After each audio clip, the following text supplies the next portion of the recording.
Peter. I appreciate that. Yeah, so the River of Life exercise there was two parts to it. So one part was to go and do the exercise and for you guys to really just have the opportunity to reflect on your life. And we all know our life, we all know our story. But the questions, I guess, were some of the questions were asking you to maybe think about your story in different ways. You know, who were some of the characters in your story who supported you and helped you and all of that kind of stuff. I think it's really useful before you go on any journey into the future and what you want to create and what goals you want to have and like looking into your sense of purpose and all that kind of stuff, to actually just take stock of where you've been. So that was part of the purpose of doing that, is taking stock of where you've been. And the reason that it's important to take stock of where you've been, because we all have a story, we have history, and we have a story of how we've interpreted our life to this point. And sometimes the interpretations that we have on our life, or the perspectives that we have on our life, can stop us from actually moving forward in a new direction. Sometimes the meaning that we've associated to challenges in our life can stop us and prevent us from moving forward in a particular direction. And so it's really crucial at this stage for us just to have a snapshot of our life and go, where are the points where I have been shaped and molded in a positive way? Where are some of the points in my life where there's perhaps still a little bit of pain that's preventing me from moving forward, that's actually stops me from actually having a sense of who I really am? You know, so for me, an example of that in the past would have been stuff around growing up without a father and the impact that had on me as a young man growing up, not having a father in my life, and all the anger that I would have carried and all of that kind of stuff. And what I want us to do, not everybody's going to have the opportunity tonight to share, but what I would love some of you guys who feel brave enough tonight to share, just give us a little bit of a snapshot into your life. What are some of the key areas that came up for you that have a level of significance? So we're going to do that. The other side of doing the exercise was just around this idea of becoming more aware. Okay, so I don't know how you guys decided to do the exercise. So for some of you, it might have been like, oh, balls, we have a call in half an hour, I better get this exercise done.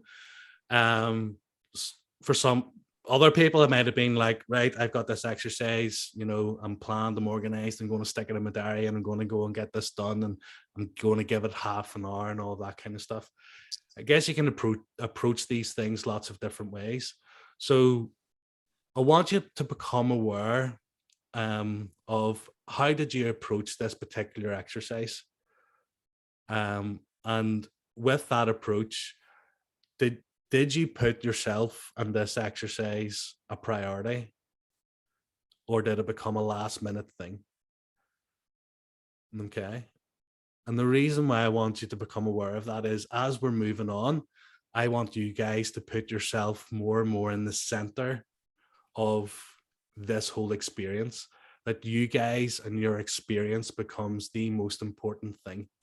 Because when we're starting to talk about building your base, you're building a base, an emotional base for yourself, so that you can be more of yourself for you, but then also for the other people around you. It's back to that idea last week around you can't pour from an empty cup. Okay, so it's about filling yourself up. So just become aware of how you engaged in this activity. There's no judgment from me whatsoever. How you did it is how you did it. But for you, as you're moving forward on this journey, become aware of how you engaged with that. Okay. So anyone brave enough to share a little bit of their journey? I'm looking 5 minutes or less. Just a quick snapshot, not everything on your journey, just the highlights.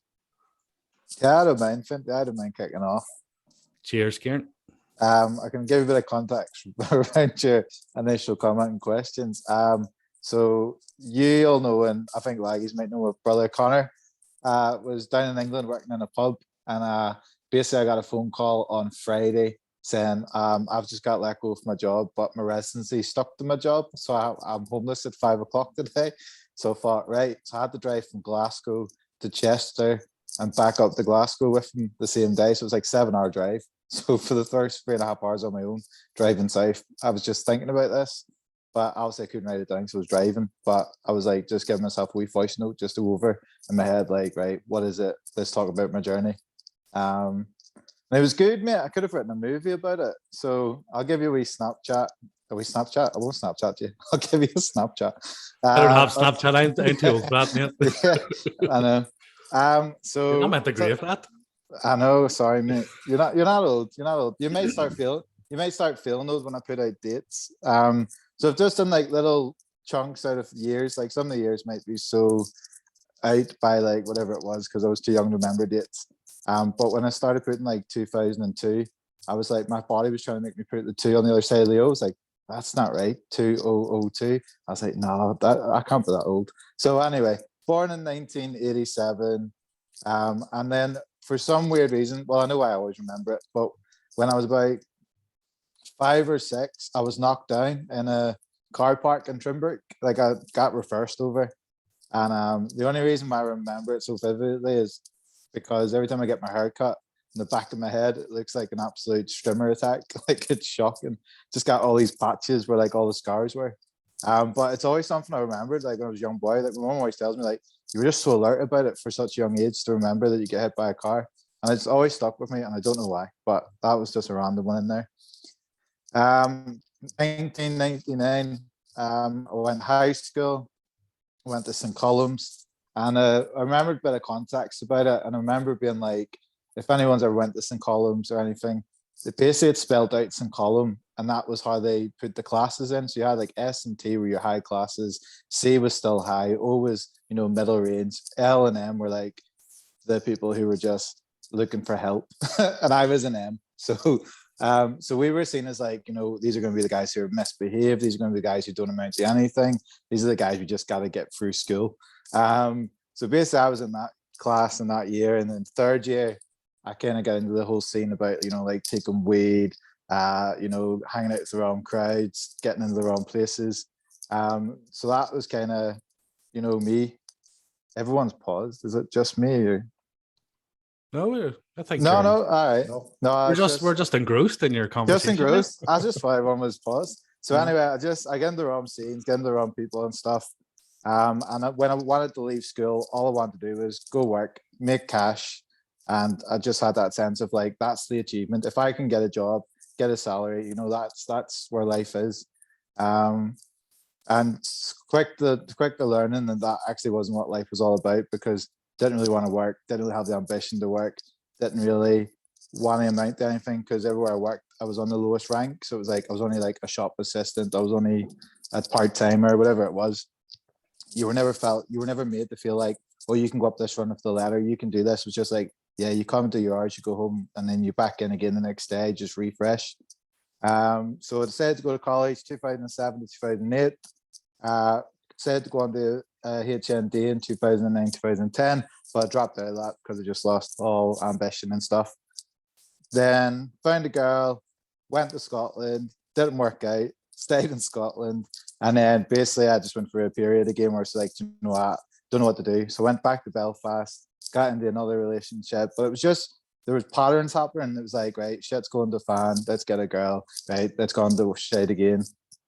So then I moved to Newcastle upon Tyne, where I became a trainee outdoor instructor, because I thought that's what I've always wanted to do. I'm just going to go and try and do it. Did that for a year, and I was like, do you know what? I'm going to go back to university. It's never too late. So basically decided I'll go back to university and I'll do outdoor education. And then I thought, you know what? No, I'll do something a bit different. So I did environmental management, which was completely out of the way, because when I finished St. Columns, I only had one GCSE, and it was a C in technology and design. So it was just like, right. But I worked through it. So I went to college, got my UCAS stuff up, Then I went and done that apprenticeship, got my UCAS stuff up, and then it got to the point where I got accepted into Glasgow Caledon University. Finished there for 2-2, which gave me a bit more confidence. Got my first big boy job, first big boy wage. Then got married just before I got my dissertation, and then basically went to the States for my honeymoon. Everything was going great, everything was getting big, and then basically had my son in 2020 during COVID, and then we're pregnant again, and then we're having another baby in April, and then I bought my first house in 2017, sold that this year, and bought my new house now in 2022. So it's been a roller coaster. I wrote this being like, you know what, this is whitewater rafting. This isn't a river. This is an activity on that river. Because it was literally like, I could look at places going, what was I thinking? They're like, I wasn't consistent as a person. I wasn't comfortable in who I was in, because you could see it going from here to here, seeing patterns from here to here. And you were there, Finty, from what, 2004 to like 2010 for the whole YI thing. And you might have saw like, this guy needs to boot up the bum, or, you know, that guy who's on the campsite went up the moors and asked you where will I put my hair gel, and you're thinking, hair gel, mate, run the mountains. Over by the tree there. That's it. Yeah. Rub your head on the tree sap, mate. Yeah. So no, it's been mental, and this has really helped me just to see, like, you know what, I have come a long way. And sometimes I think to myself, like, I always stop myself from saying things like, oh, not bad from a West boy from West Belfast, because that's prejudice on myself. Do you know what I mean? That's like, why would I remind myself of that? So that's really interesting. You're catching that, because, you know, that's part of the story that I want you to think about, in terms of the messaging that you received about yourself, or that you believed to be true about yourself. And you can pick up the messaging really, really subtly, like Kieran just said there, like, not bad from a guy from West Belfast. Do you know what I mean? When you start like unpacking that, like, what does that really mean? Well, there's a comparison there of some description around, you know, what is possible for somebody from West Belfast. There's also a comparison of saying what he's got isn't bad. Isn't that interesting language in and of itself? It's not bad. Well, is it good then? Like, what is it if it's not bad? Do you know what I mean? So we can start unpicking and understanding how the messaging and the beliefs that we have about ourselves and the possibilities that we have, and all that conditioning process that you've went through as you look back on your journey has got you up until this point. Obviously, there's been changes, Kieran, on your journey, on everyone's journey. But same, we're talking about you. There's been changes and you've grown and developed, but there's still key messages that you will hold in your mind unconsciously that prevents you from creating the life that you want, and stops you from actually pursuing some of those bigger dreams and aspirations and goals that you have. So my encouragement to you then, Kieran, would be to look back. You may have done this already. There's two things. I want you to look back on the overall story and ask yourself, what meaning do you attach to your big story, to the story of Kieran up until this point? Yeah. And it'd be interesting just to like write that down. What meaning? What does this mean for me? Everything that I've been through, everything I've done, what does it mean? Yeah. The other side of it then is to look at your journey and go, whereabouts on my journey am I still holding on to pain? Okay, I'm not talking about physical pain, I'm talking about emotional pain. Okay, whereabouts in my journey am I still holding on to pain? Because now we're not going to dig deep into this. This is for your own reflection. We're not going to be doing any of this as we go on. So the reason to look at pain is because when you look at the pain, the answers are actually in the pain, right? So what we tend to do is we avoid pain. We avoid those painful things, and we just mask those parts of our lives that were damaging for us. You know, we've learned to cope in a way with those parts of our lives that have been painful. But if you look back over your life and you still feel a sense of like anger and something, or you feel like a sense of like something isn't fair or just, or you're carrying just whatever label you want to put on that pain, there's pain in some description, be interesting then just to just acknowledge that first and foremost. To go, yeah, I'm still carrying pain. The flip side of that is can you let that go? Can you let the pain go? And probably more than that, can you forgive and let the pain go? So there's two wee things I want you to do, Kieran, when you get time. What meaning are you giving to your life up to this point? And when you reflect back, where are you still carrying pain, and where can you forgive and let go, so that you can just free yourself to move forward? Yeah. Yeah, cool. Excellent, man. Thanks for sharing. Appreciate it. I suppose it's really just Dan and Andy. So and James, sorry. James up in the top corner, didn't see you there. So just one more, if anyone wants to share a wee bit on their river of life. Excuse me. Yeah, I can share a small bit. I suppose I won't go through everything. Excellent. So the first thing I have down is back at 4 years old. So you'll probably already know where this is going, Vinty. So 4 years old, we left England. My mother made the very, very brave decision to leave an extremely abusive relationship, left with 4 kids on her own and pregnant with my youngest sister. So I still have, I suppose, a lot of memories of, surprising at being 4 years old, the amount of memories I still have of the abuse that I witnessed. And so it's still difficult for me to talk about, guys, so Yeah. bear with me. Sorry, just take your time. So for I suppose my early childhood, looking back, fitted quite well in with friends, but I suppose tried to fit in rather than just being. The teenage years then was more around my relationship with my mother. So teenage years, I suppose, being the eldest, trying to fight for that freedom. You know, you want to get out into the world. Your mother's going, you're from Poglass, come back. You know what it's like out there. I don't want you getting involved. So there was quite a lot of, I suppose, difficulty with me and the relationship I had with my mum. When she looked at me as I was getting older, she only ever seen my father. So that was, sorry, that was very difficult. It also left me questioning, like, am I like him? Is that me? Is that all she sees? Is that all I'm gonna be?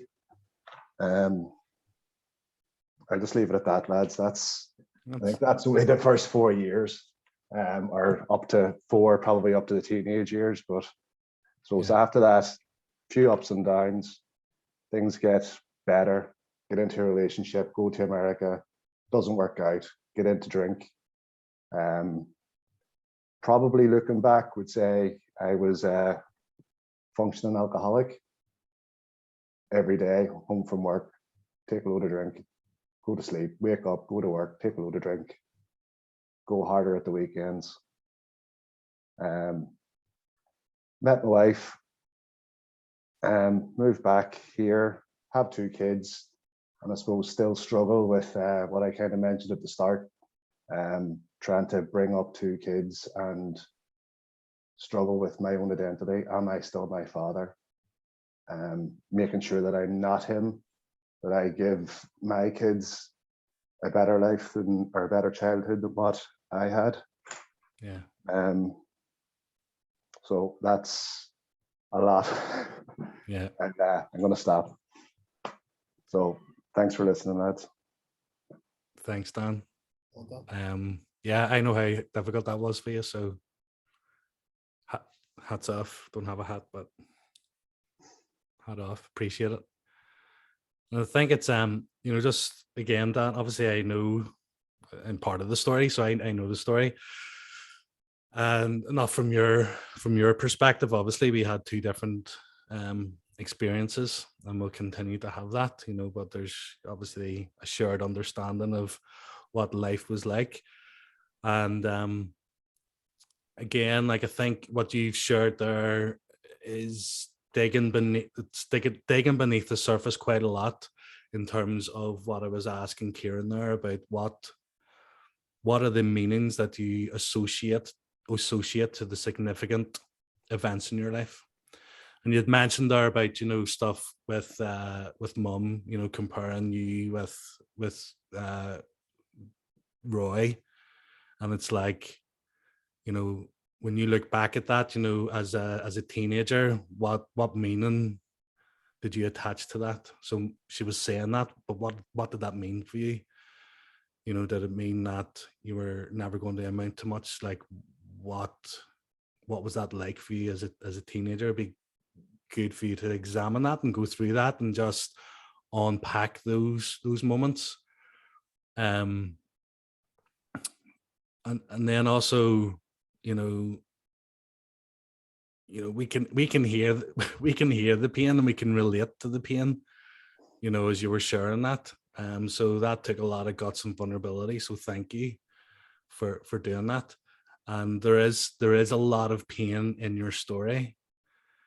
And it's the courage to be able to revisit the pain and to almost like surgically go through those times in your life that are still carrying hurt and damage, and to come to a new understanding and a new perspective from the place that you are now, because you're not the 19-year-old, the 18-year-old, you're not the 4-year-old that witnessed and saw everything.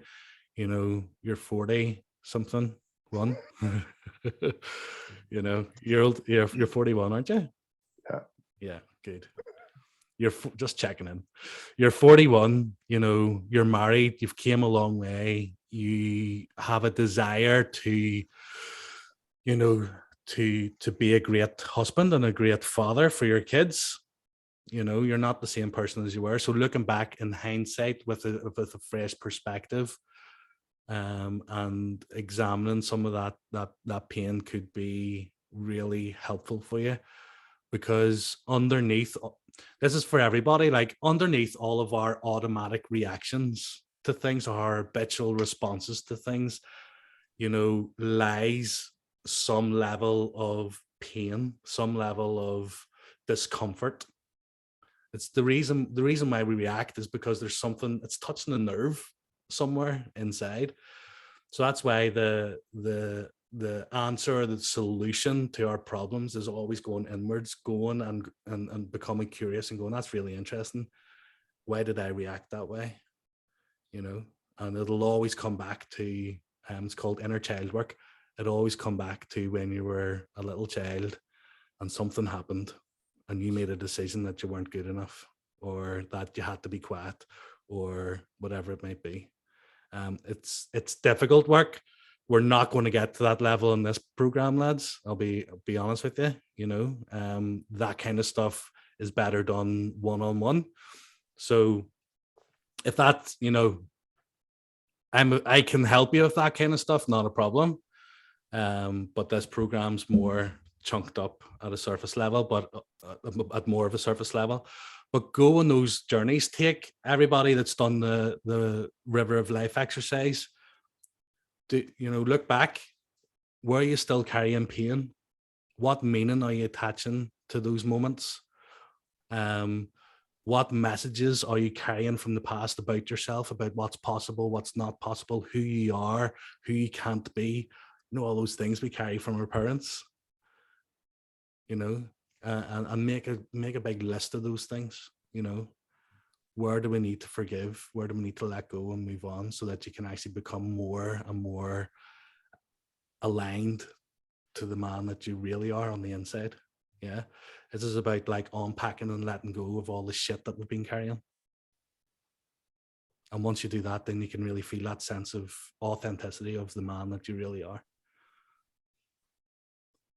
Cool, lads. Thanks so much for your vulnerability there and for doing that exercise. So as you go on and as you move on throughout the program, just become aware um of become aware of your patterns, I guess is what I'm saying. Can someone give me a time check there? 9 o'clock. It's 4 minutes to 9. Well, call it 9. Okay, excellent. I'm gonna run through this presentation really quickly, okay? And we'll get to the juice of it. Let me see now. What am I doing?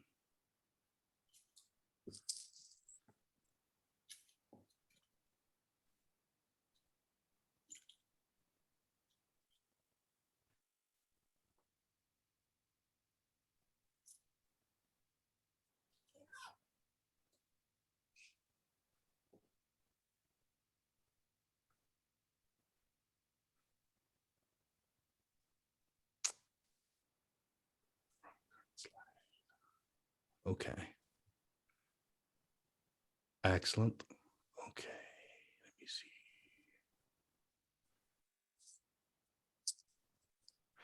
Brilliant. See, for this one, lads, if you wouldn't mind switching your videos off for me, just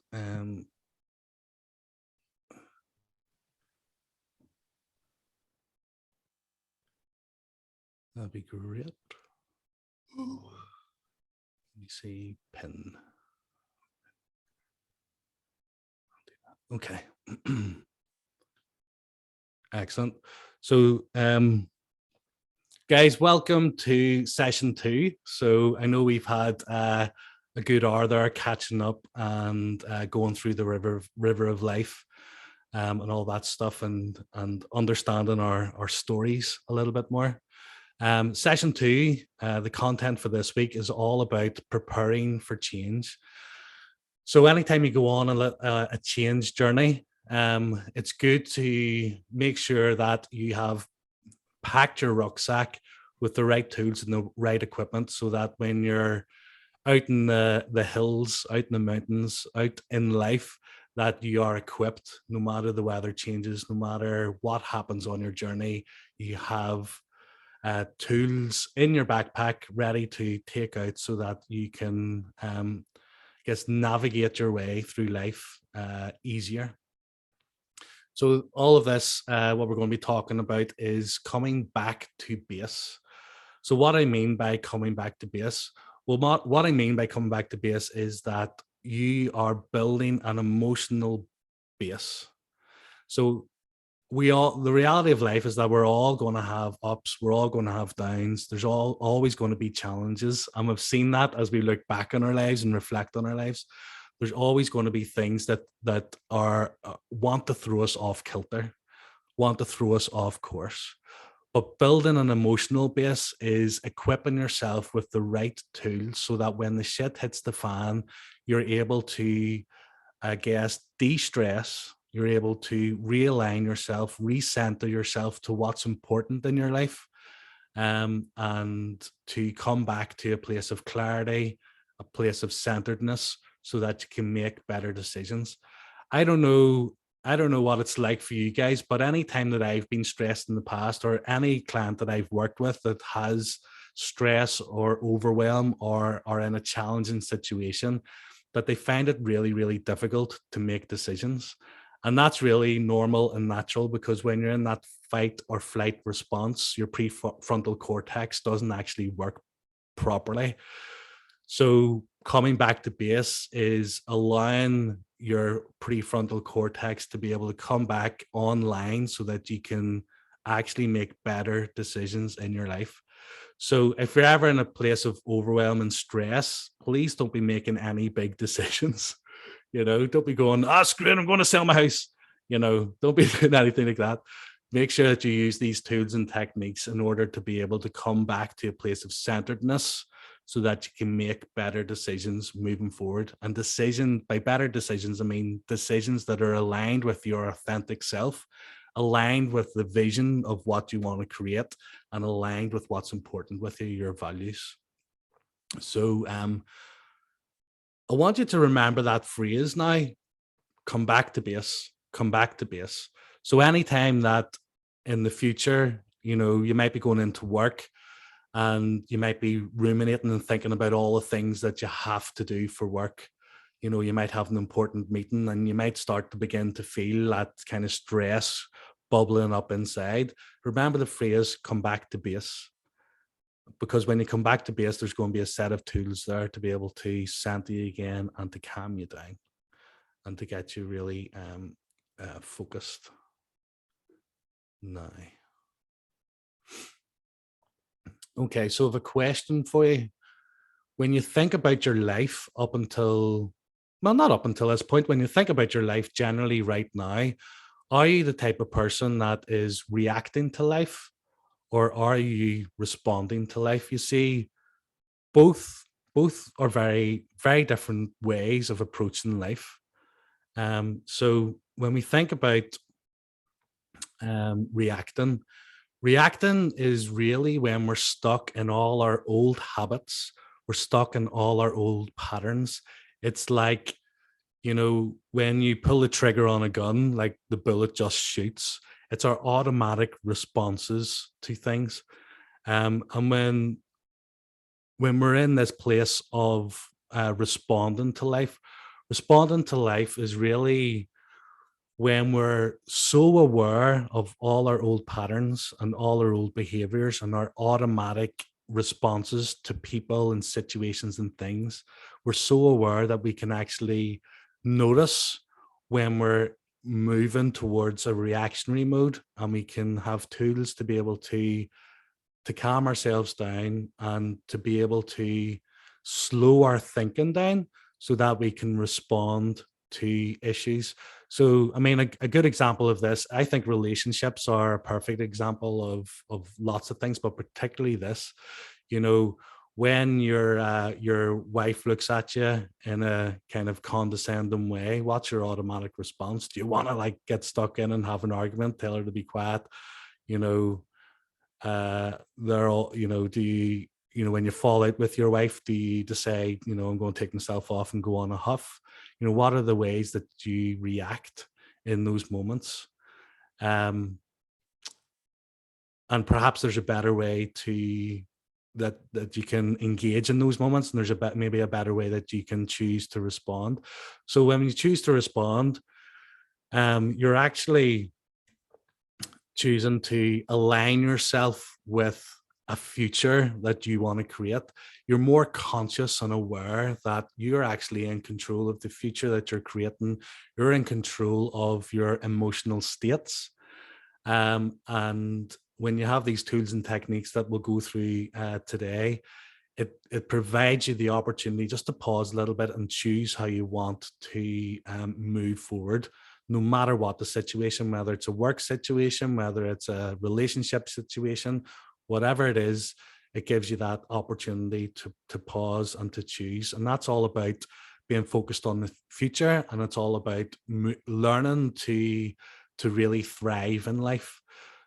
When we're in this reactionary part of life, we're actually really just focused on the past. We're focused on all our hurts and our pains.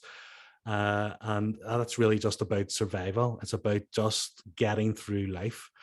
So most people are in the reactionary side. The kind of life happens to them. You know, it's about just getting through the days. And for a lot of guys in particular, there's no kind of opportunity just to pause and go, what's really going on in this situation? You know, what part of this argument is to do with me and my own insecurities and the things that are going on inside of me, and what has it to do with somebody else? So what we want to do is we want to become men who have the tools to be able to respond. And what that really means is taking responsibility. It's actually it's about you can see it in the word, it's our ability to respond. So when we take responsibility, we're saying, I'm responsible for my own reactions and actions in life. I'm responsible for how I interact and create my life. And once we take responsibility, then we can actually move more in this future and thrive area. Now, there's always going to be times that we're triggered, but when you have these tools in your arsenal, you can always go back and figure out, well, what was it about that situation that triggered me? And once you become aware, then you can begin to shift and change things in how you react and respond. So the way I think about this, and this really comes from the work that I've done with um, young men and old men in general. And the way I see the work that we're going to be doing together is this. As men, we've got to become king of these three worlds. Okay. So the first world that we must become king over is our inner world.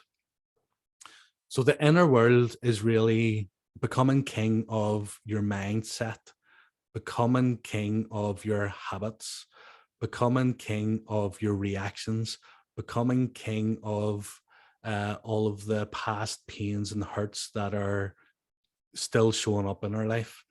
It's about becoming king and forgiving and healing those parts of our life that are still damaging. Because if we don't do the inner work, things won't change on the outer. So anything that you want to see to change on the outer world, if you want to build a better business, if you want a better relationship, it all starts with doing the inner work. Okay, so you got to become king of the inner. Then you got to become king of your outer world. So your outer world is realizing that there's things on the outside that are always going to push our buttons and trigger us. Okay.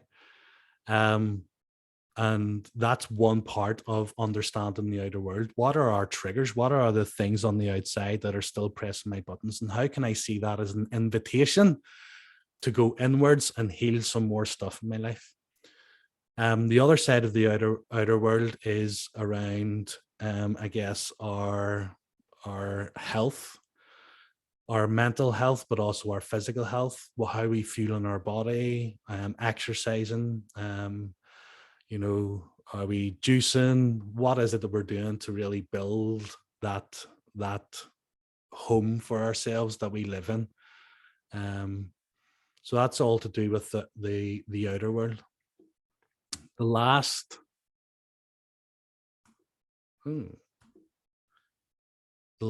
part, the last part is the spiritual world. So now the word spiritual probably sends different people in different directions. Some people freak out about the word spiritual. Some people disagree with it. There's lots of different ways you can think about spirituality. In this context, I'm thinking about it in terms of your sense of purpose in this world. Okay, so as men, I believe we're created on purpose. We're created with a purpose, and part of our experience in life, or our mission in life, is to actually figure out what's our purpose, what's our contribution to the world. And that for me is a spiritual exercise. It's understanding who you are at your core as a man. It's about understanding that there's something out there, call it God, call it whatever you want. There's something bigger out there that is indescribable and you can't put words on. And how do we connect with that part, that spiritual part of ourselves?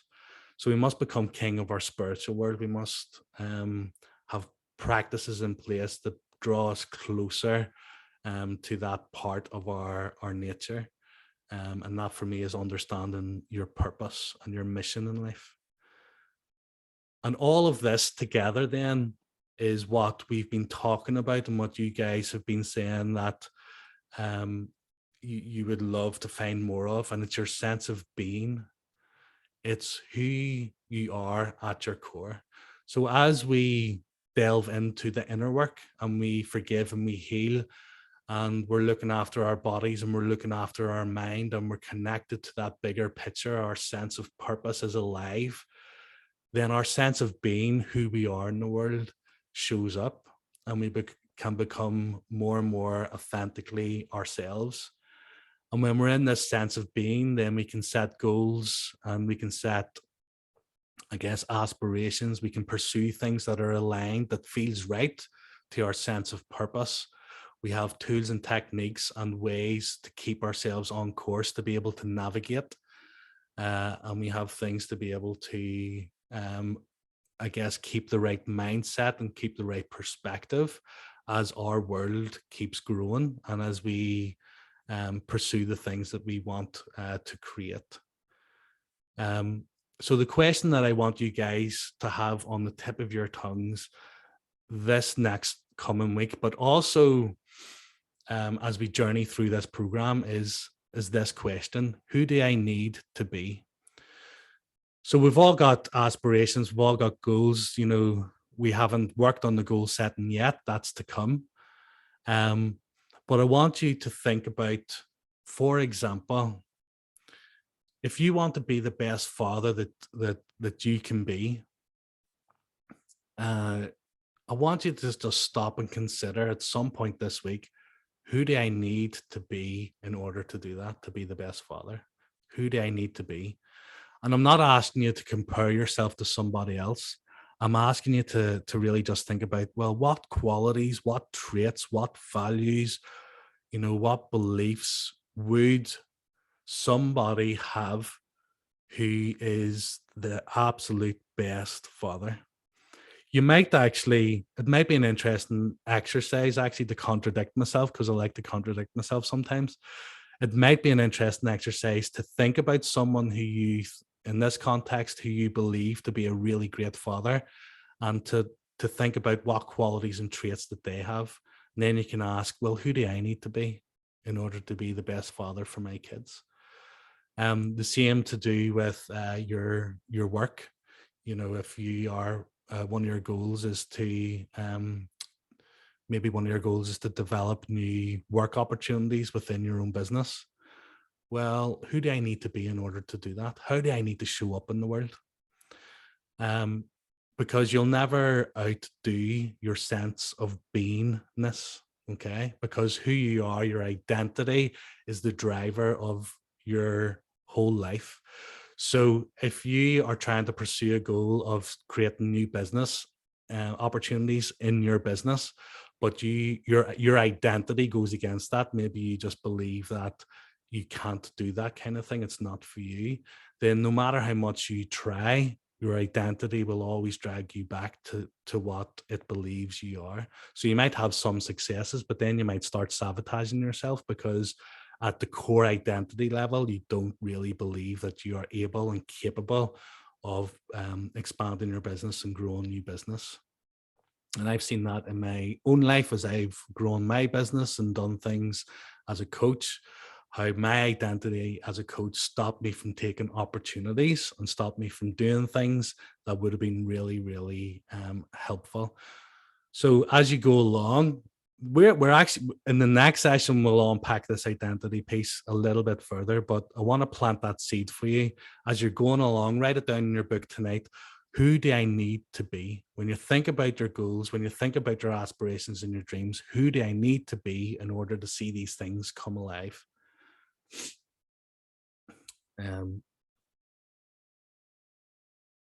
So let me see. So what we've got, what usually happens is everybody that's on this call, it's a human trait. We all have like an emotional baseline. And for some of us, our emotional baseline might be, you know, like high energy. Some of our emotional baselines might be quite low energy, but we all have like this constant baseline that we always come back to. One of the things that we all have in common, and I'm sure you'll all agree, is that in life, we all want to be happy. You know, the reason we pursue anything in life is because it gives us a feeling. The reason you set a goal and, you know, you go back to university, or you know, whatever your goal might be, the reason you set it is because you, at some level, you think it's going to give you some sort of feeling. So we all want to be happy in life. But we also experience all these other kinds of feelings like sadness and fear and apathy and depression. Um, and what we tend to do is we tend to avoid all of these kind of lower energetic feelings. So we go up, if you imagine this kind of wavy line is your life. So what we tend to do is we tend to go in waves. So we're feeling good, we're feeling happy, something happens in our business and it happens in our life, and we kind of take a dip. We take a dip and we're feeling, fear, we're feeling afraid, we're feeling sad. We get our shit together again and we start like, right, let's pursue this goal again. And off you go, and you go from one drama to another drama. And when I say drama, I mean challenge, not to belittle anybody's experience of life.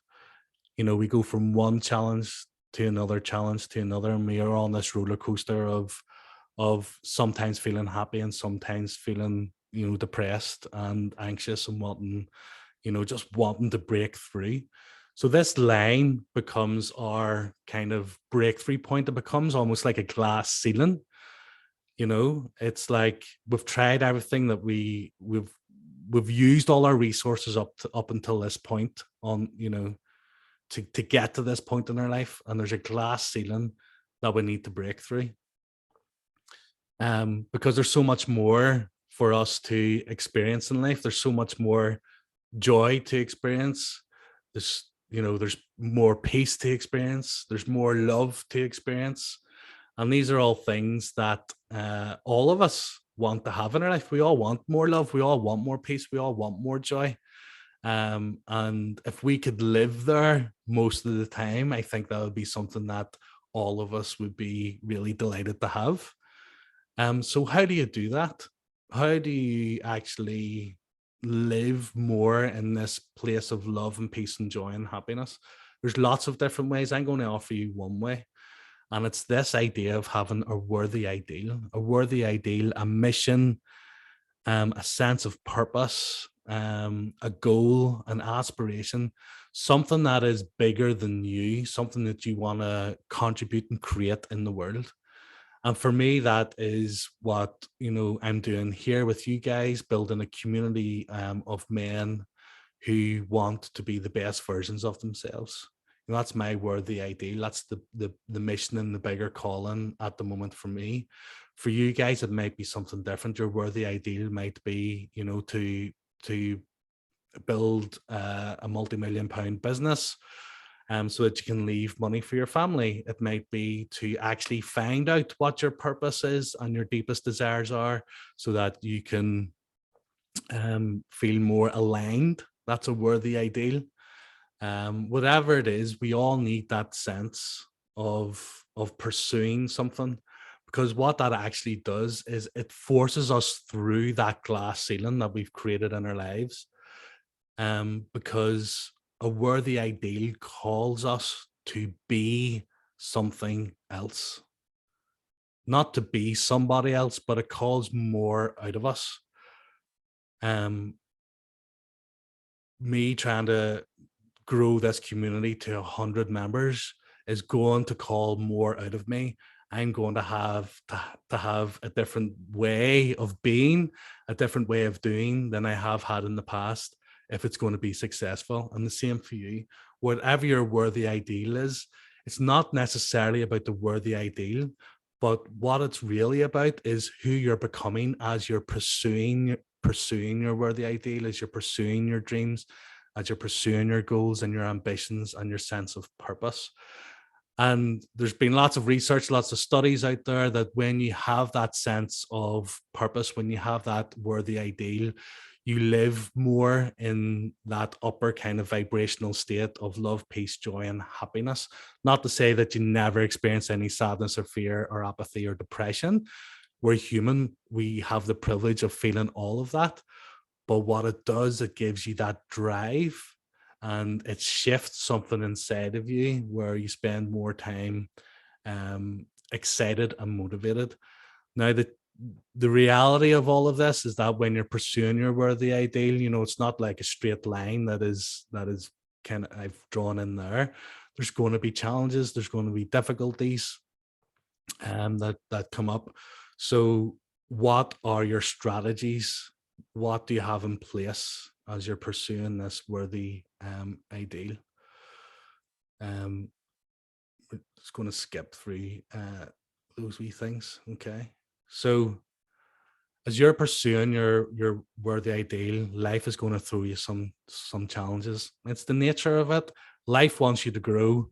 So the only way you grow is by going and moving through challenges. Okay. There's an opportunity in every challenge to be a better person, to be a stronger person, to be a more motivated person.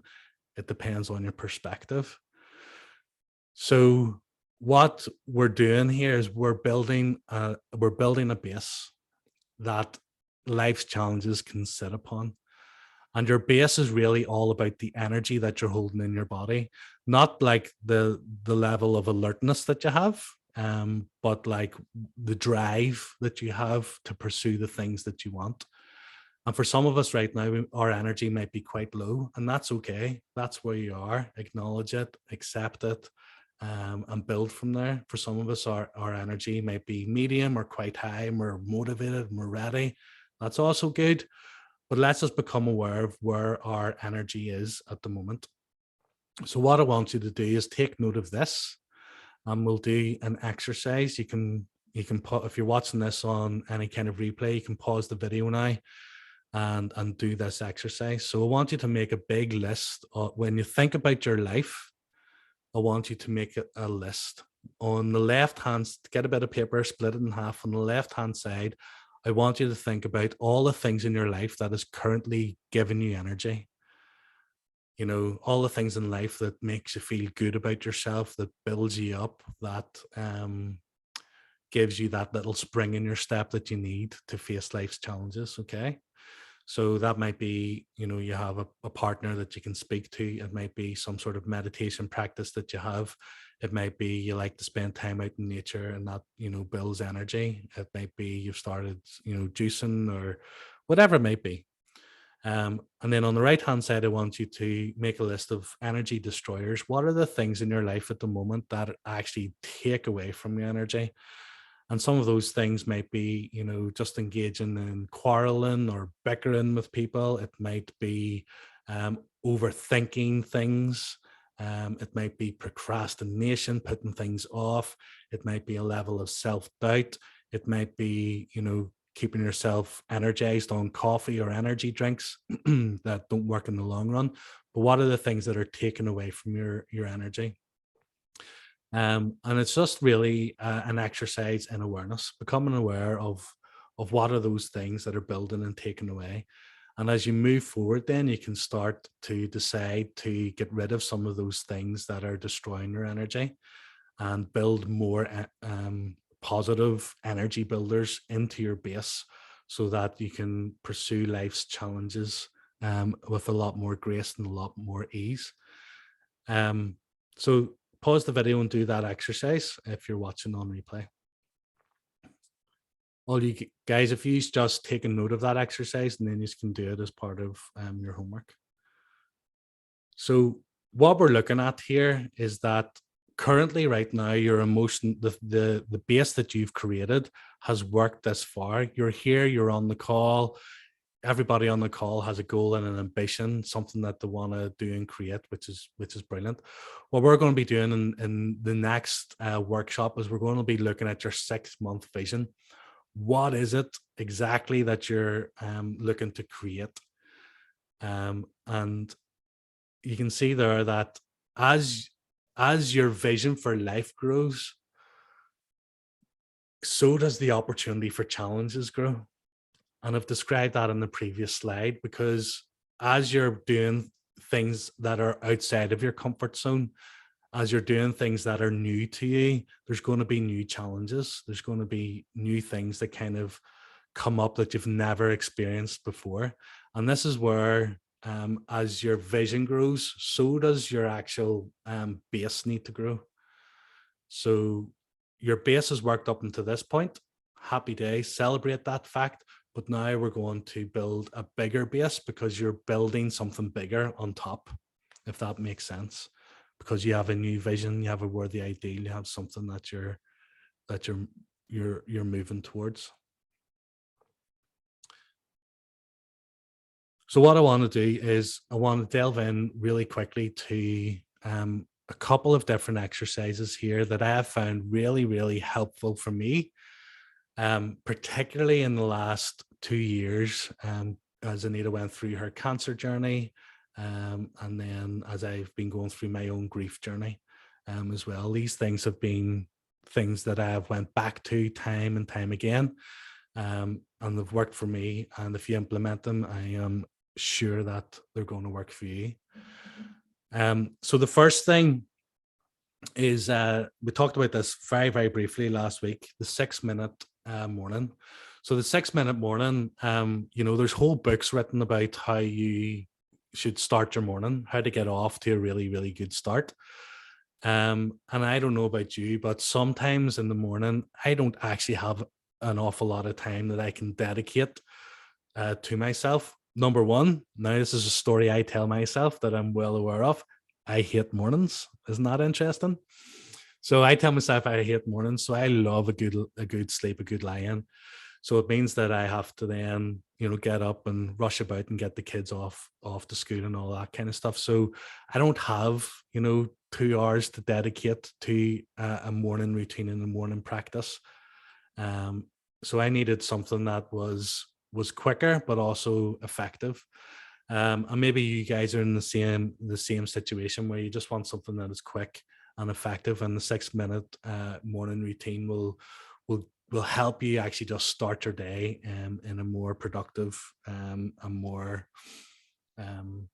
focused way. So we talked about this last week. So the first step in the 6-minute morning is to, as soon as you wake up, to say thank you. And what are you saying thank you for? You're saying thank you that you have the gift of life. You're saying thank you that you have goals and ambitions and opportunities to pursue. You're saying thank you for those. You're saying thank you for the challenges. And you're just acknowledging that here you are, you have a brand new day. Thank you so much for this opportunity. So it's entering straight away, as soon as you open your eyes, into that space of thankfulness and gratitude. So when you wake up, I want you just to think about the things that you're actually grateful for. Think about 3, 4, 5 of them, and then you can move on to the next step. So each of these steps are 1 minute. So that's 1 minute of gratitude when you open your eyes. The next step I want you to do is just to take a moment to be silent. There's not very many times in our lives, especially if you've got kids and you have a busy life, where you're just silent. And in fact, lots of guys that I've worked with are afraid of silence because they don't know what's going to come up when they're quiet. But let's start our day just having that little moment where we can just be quiet and breathe and enjoy being alive and being present and having the opportunities that are set out for us. Again, just silence for 1 minute. And you can probably do both of these things at the same time, actually. So you can be silent and you can focus on your breathing. So focusing on your breathing allows you just to come into the present moment, because your breath obviously doesn't, this is an obvious statement, your breath doesn't live in the future or the past. It's our minds that live in the future or live in the past, but our breath is always here in this moment, in the present moment. So grounding yourself and becoming present for a minute is really, really useful and helpful to be able to quieten the mind. So when you're doing this exercise, your mind might start to want to wear up, and thoughts might be coming and going. That's okay. Just allow thoughts to come and thoughts to pass, and just concentrate on your breathing, and do that for a minute. I like to read something in the morning time. So something inspirational. It could be a quote book. It could be, something religious. It could be a meditation, whatever it is. Do 1 minute of reading just to fire up those brain cells and get you kind of focused and motivated in the morning time. Next step then is visualization. So visualization is really important because your mind actually can't distinguish between something that is real and something that is imagined. Okay, and we'll go into this more in depth next week. Your mind doesn't know the difference between whether you're imagining that things are going to be really terrible or whether things are really terrible. So if that is the case, and it is, it's really, really useful to actually just train ourselves to use our mind in a better way. And what I encourage you guys to do is to visualize how you want your day to go. So not really like, probably more not how you want your day to go, probably more how you want to show up in your day. So how do you want to feel as you're going to your meeting? How do you want to feel as you're playing with your kids? And just see yourself on the screen of your mind going through your day and how you're interacting, how you're being, and notice, as you're visualizing what you're feeling and all of that kind of stuff. And that does a number of things. One, it sets it into your mind that it's really, really important, but it also gives you that feel good factor because you're imagining those real positive feelings that you want to feel. And the last part of this for 1 minute is to do some sort of movement. Now, movement could be anything from stretching to press ups to, jogging on the spot. But what I want you to do is just tune into your body when you get up. And that's more of the important thing, is to tune into your body and just realize where's stiff, where's tense, and give yourself a little bit of a stretch. So that's 6 minutes, a minute for each of those activities.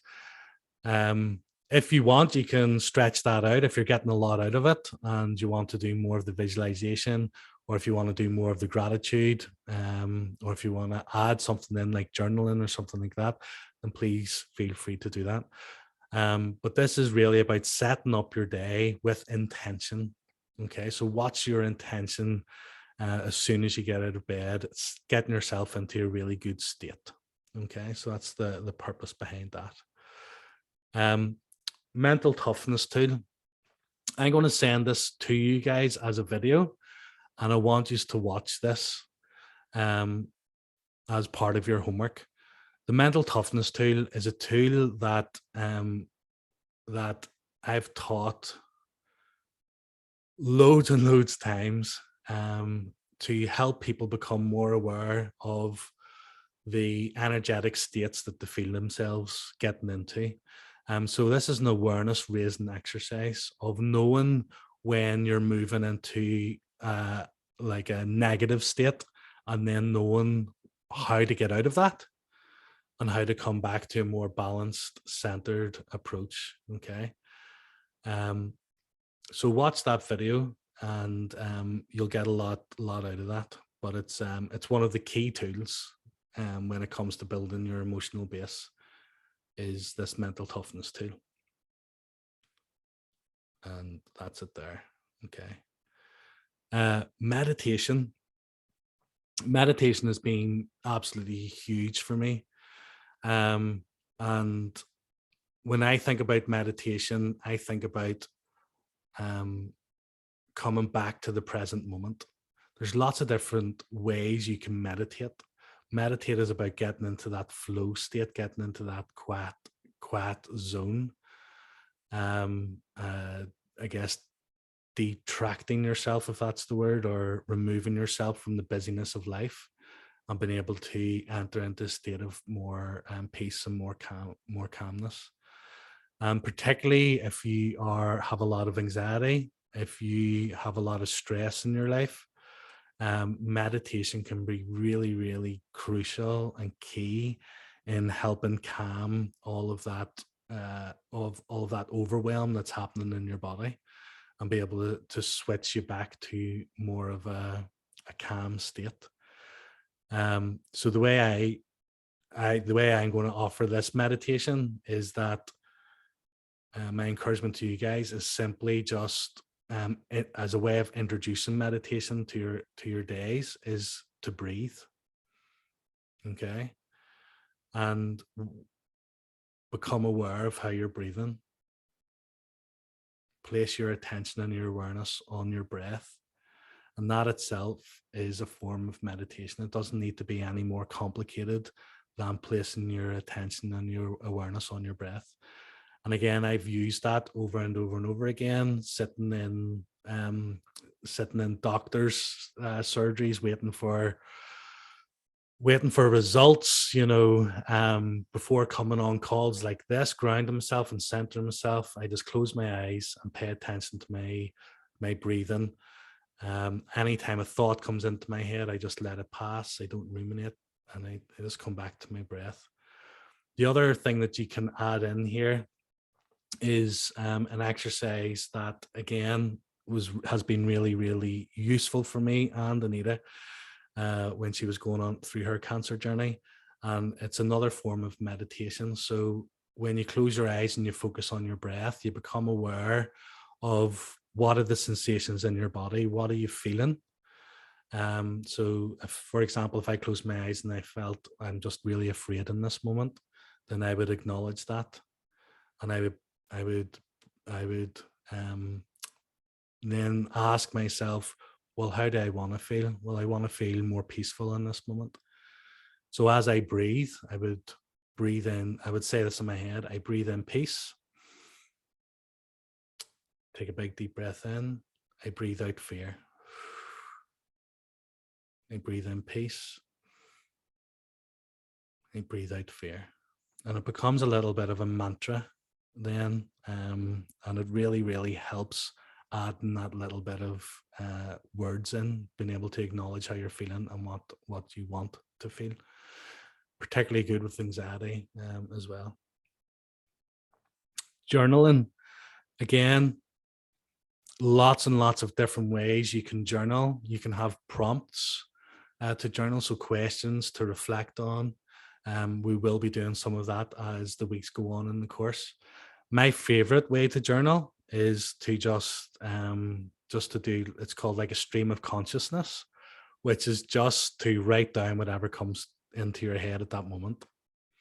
And really, and for me, journaling isn't really an exercise of like trying to create a beautiful poem or something really poignant. It's like, guess the way I can describe it is like, it's like verbal diarrhea. There's bound to be a better way of describing that, but it's like verbal diarrhea, just getting everything out of my mind on paper. And again, that's another way of freeing up mental real estate so that you can let go of lots of things that we carry in our minds. So that's another tool that I've used that has been a godsend.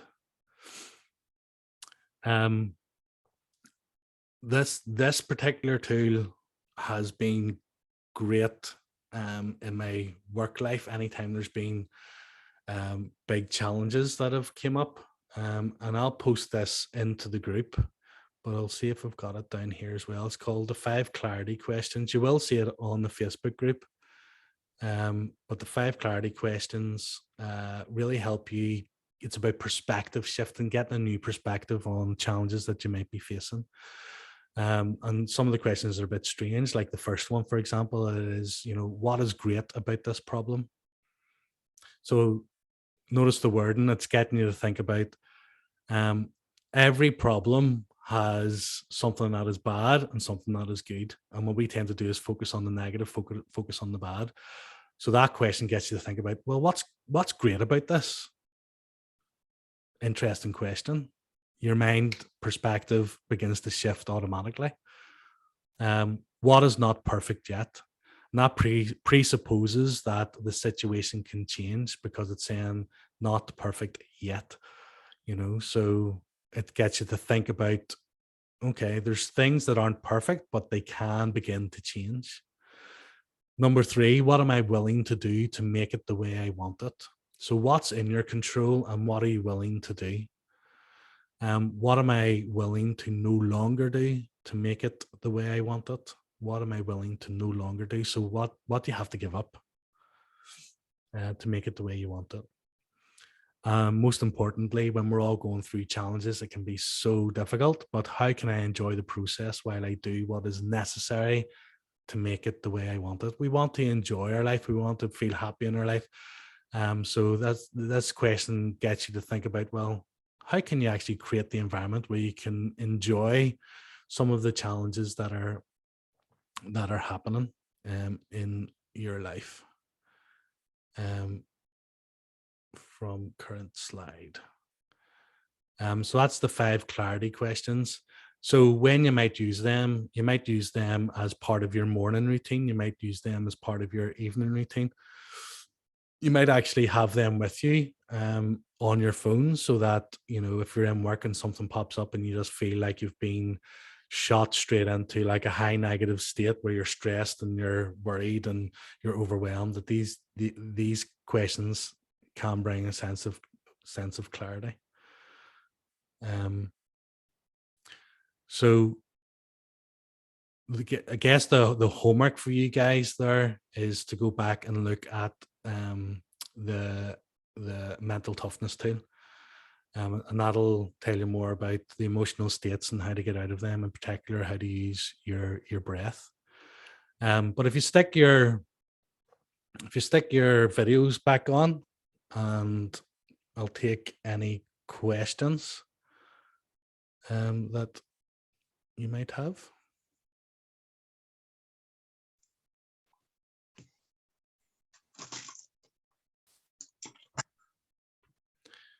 So yeah, I mean, there's so many tools that I have that I could share with you. Not all of those tools may work for you, you know. But at least there's a set of things there that you can go and start implementing now, and putting them into your arsenal, so that you can build that base to build from. All of those tools have worked for me 100%. And it's just about being committed to using them and creating a new habit in doing that. Any questions in relation to any of that stuff?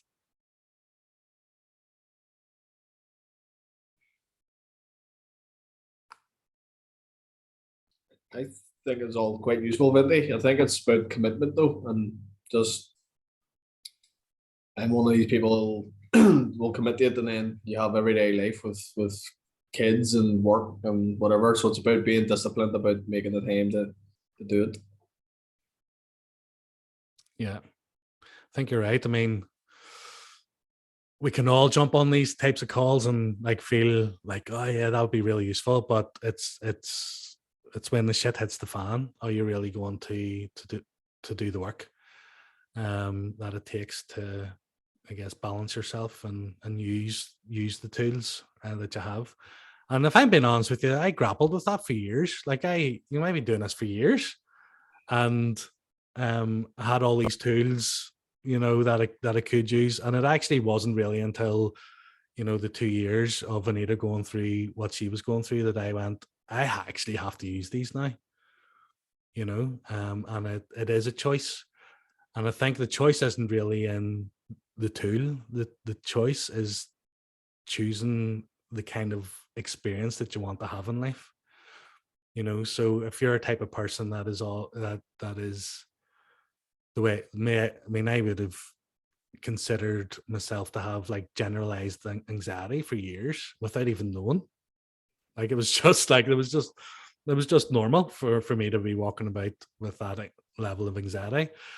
But it's like it's choosing what was useful for me, you know, when the shit hit the fan in my life was like, you know, I have a choice here, and it is a choice. I can go through this experience with as much grace as possible, or I can go through this experience and just throw caution to the wind and go, fuck it, I'll just do what I've always done. Mm-hmm. And what I learned on my journey was actually it's when I implemented these things that it gave me more peace and more grace and gave me the ability to be able to hold more emotionally than what I had done in the past. But it's because I made a commitment to, and this is the encouragement to you guys, is to make a commitment to your future self, to how you want to be. It's back to that beingness bit. So when you think about, yourself in work, Sean, or in family life, whatever it might be, how do you want to be? How do you want to show up? And will these tools actually help? And I guarantee you they will. That's good. Well, thanks for I that, like Sean. I like the clarity questions. The first one really sort of hit a note. It's like if you're fight or flight mode and you're faced with a problem, you go to yourself, you're away. But it's like what's going to be great if you solve this problem? And sort of makes you sort of think, well, what am I going to benefit from if I get over this hurdle? So I'll use that in life. So like, when you're faced with a lot of problems, just go, well, what's the benefit if I just put the feet down and get stuck in, Yeah. And there's always a benefit when we go looking for it. There's always an upside. And I can say that. Sorry to keep going back to my experience over the past 2 years, but it's like the most freshest reference that I have to any of this material. So hopefully it's not like making you feel uneasy or anything. But it's like when I ask myself that question, at times, like, what's good about this? Me and Anita sat in this very room asking ourselves, well, what's good about this? And there was good things. There was good things that came from our challenge and the situation that we went through. And it'll be the same for each one of you guys, whatever it is that you're facing. Ask yourself that question: what's good about this? What's great about this? And you'll begin to see, like, well, actually, with every negative, there's a positive. It's the way life is. Nothing is 100% one way. Nothing is 100% positive. There's always a flip side to it. And the same with the negativity. But yeah, I find that really helpful too, James. Any other questions? I've got a kind of thing, Finley. Like it's more of a, because I know like more and more, in terms of like when I go onto like YouTube or stuff, there's always these advertisements about, how I woke up a millionaire, 6 steps to become a millionaire, 6 steps to be the best business owner, 6 steps to be that person, how to wake up a millionaire, like how to teach yourself 6 languages in one night, all this kind of like, and then it builds up skepticism when you come to these kind of things, being like, right, what's realistically, what can I actually achieve without being so skeptical, being like, what, it's nice for someone, but it's not for me. Like, how do you step away from that culture of being like skepticism? Because it's so much in your face these days about, you need to be the definition of what a man is, be the next Jeff Bezos. I don't want to be a Jeff Bezos, do you know what I mean? But that's the kind of culture that's being set sometimes in these adverts. Yeah. So what's your question? So like, how do you step away from that skepticism when you like you're talking about being vulnerable is like a step, but like, is that the only step? Or is there other ways you can step away from that skepticism? For like, say for me to be like I want to be opening this, I want to get the best out of this, but I'm skeptic about the self-help set of things because of not pre-existing thoughts or anything, but just because of what the market's like in that kind of area. I think, yeah, I mean, the market is flipping crazy, Kieran. Like, I'm sitting giggling, laughing inside when you're going, 6 steps to becoming a millionaire, and it's like, I don't know. Not that I know very many millionaires, but like how many people just like implemented 6 steps and, their bank was full, and I think a lot of people are being sold. This is my kind of feel on, call it self-help, call it whatever you want, personal development, right? People are being sold a lie. You're being sold a lie, when it says 6 steps to any kind of monetary thing, because all you're getting when you're watching those, you're getting marketing. That's all marketing. That has absolutely nothing to do with working with a person. Do you know what I mean? So it's like, it's quirky to say 6 steps to becoming a millionaire. but it's done so much damage, I believe, to the personal development industry, the people who actually want to work with people on, and I would feel it for myself, Kieran, when I'm talking about, and I hate it, when I'm talking about goals and purpose and mission, I get a wee bit cringy because I know other people are out there talking about it in a way that I don't, but in a way that I feel is like just people trying to get you on a course so that they can upsell you to something bigger and better. Do you know what I mean? So I think it's healthy to be skeptical, especially when there's so much being put in your face. Now, I also would believe that there's a message in that. So I'd be, if we were in a coaching conversation, I'd be like, well, let's explore that a little bit. What's behind that skepticism? What is the message there? And it might be just be a little bit cautious here, and that's okay to be cautious. But if it's skepticism that stops you from growing, then that's unhealthy from my perspective, because it's stopping you from entering into a process that could be really life-changing for you. But if you want to break free from that, then it's like, just take little steps. If you don't want to jump fully in, that's okay. Just take a little taster. But yeah, I would be skeptical of those big programs, Kieran, 100%. Not saying that there's no value in them, but I'll share a story between us, right? So one of my biggest kind of limiting beliefs, and we're going to get into this as a group, has always been like a sense and a feeling of not being good enough.